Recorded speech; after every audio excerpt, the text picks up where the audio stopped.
Hey, Leilani with The Magical Solution here. So I want to talk about sacred spaces and liminal spaces, right?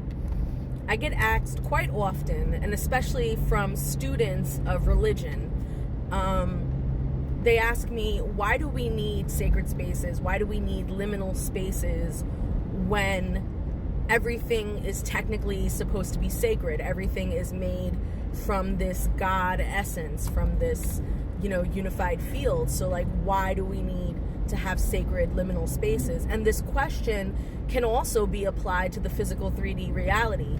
So for example, if nature is sacred, then why do we need churches or mosques or synagogues or whatever, right? And I think this is a wonderful, wonderful question because it stems back to this idea that although all of creation is sacred, all of creation has an expression of diversity by its very nature. Everything is different, right? And so diversity is celebrated on a grand scale by the divine, right?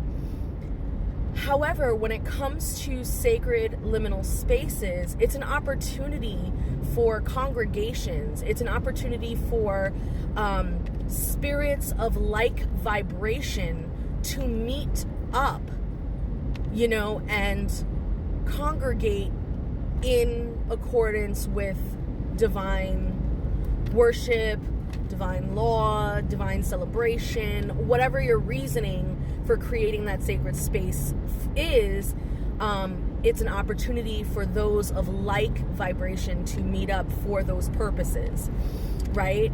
And that's really important to kind of understand because, again, it's not about segregation or separatism or elitism or whatever, but it's about people finding their tribes, finding their communities, finding their congregations, finding like minds who see spirit and work with spirit in similar ways.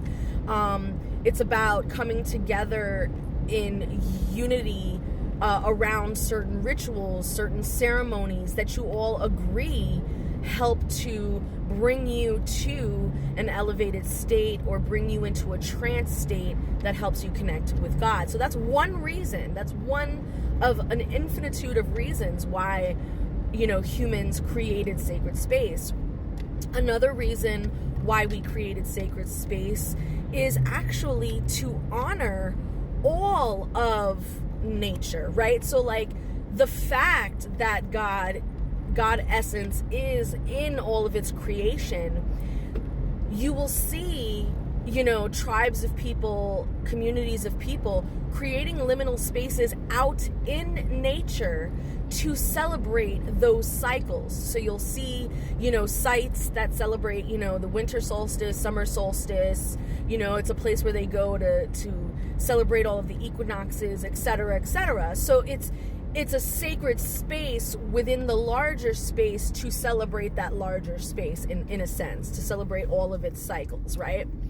And then, of course, there's the more spiritualist take, the more magical take, which is to create sacred space, liminal space, for the purpose of having a house, having a specific space that your spirits feel safe coming into, either all the time or when they are invited, etc. Now, here's the thing. Spirits, in terms of their abilities and limitations and things like that, when we're talking about spirits, there's really no limitation. There's nothing that they really can't do in the sense of being in any particular location at any particular time. Spirits can biolocate. Spirits don't need permission to come in and out. Spirits, those are all courtesies that they offer us. However, what sacred space does is that it does create a border. It does create a ethereal, astral sort of boundary that says, you are safe to come in this space when this boundary has opened up to you, when it's inviting you in.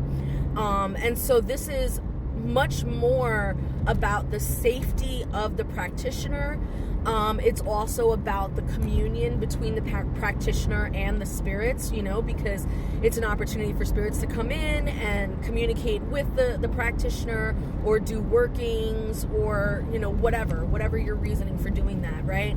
So, when we look at the overall need for sacred space, you can be on either side of the argument. You can say, nature is sacred, so therefore, I don't need to create sacred space. I don't need to cast a circle. I don't need to call down quarters. I don't need to ask for protection or this or that, because nature, right? Just go outside, pray, and it's the same effectiveness. And they're not wrong.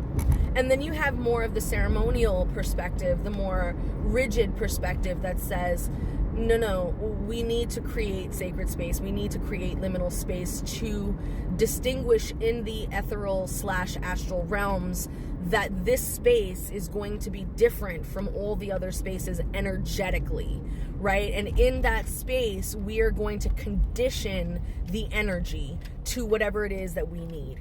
Right? So if in your sacred space you say that this is going to be a space for magic and magic only, then that space is going to be conditioned for that purpose as you continue to use it. Or if you're going to use that space just for spirit communion and devotion and worship and veneration, then eventually that space is going to be conditioned for that purpose and that purpose only, right? Which is going to, again, separate it, make it something that stands out within the unified field, right? So in essence, when you are creating sacred space, you are doing what God does. You are in the art of creation. You are being a co-creator. You are creating your own microcosmic world that you have control over, et cetera, et cetera. So when people ask me, why do we need to do this? These are some of the reasons why we do this. Now, if this doesn't resonate with you, again, you can do it your own way, or you don't have to do it at all, right? But this is just one of the options that we take into space. Now, in spiritism, and espiritismo, our sacred spaces are going to be a couple of sacred spaces. We're going to have our own, sort of, altar space. Some might call it a mesa blanca, some might call it a bovera, some might call it something else, but ultimately it's an altar that is dedicated to our spirits, and it's a space around the altar that we sanctify and we go to for the purpose of veneration and for the purpose of elevation, and we condition that space. That space is a house for our spirits, in the sense that they know they can always come to that space to interact with us. They know they can always come to that space to communicate, to do work, etc. And they know that when we are in that space, that they have access to us and our energy field, right? So that's something that we utilize within our practice. However, when we are out doing work, when we are in, let's say, a misa, we still create sacred space for misa. If the room that we are doing misa in is, if we're doing it in a room versus a house or something like that, then we sanctify the room, or we sanctify the house, right? So there is reason for that. Now, when it comes to, let's say, healing, let's say, magnetizing or something like that, where we're doing kind of it's like Reiki in a way. When we're doing that could be done a lot of different places. That doesn't necessarily have to be done within your sacred space. It could be done in a person's home, right? And so in instances like that, we still have to create sacred space. We have to tell people to leave the room. We have to adjust the lighting. We have to light candles, say certain prayers to sanctify the space and to invite our spirits in for protection, for the purpose of healing, etc., etc. So as you can see, even within our practice, we utilize this process, but it's not universal. So I just kind of wanted to talk about that today. If you're interested in learning more, I am teaching a class about sacred spaces and liminal spaces within the context of spiritism, spiritualism, and espiritism this Thursday, 8 p.m. Eastern Standard Time. Definitely head over to my website, www.themagicalsolution.com, to register. Otherwise, I hope you found this information helpful. Thank you so much for watching. Make sure you like, comment, share, and subscribe. My name is Leilani. This is The Magical Solution, and this is how we grow.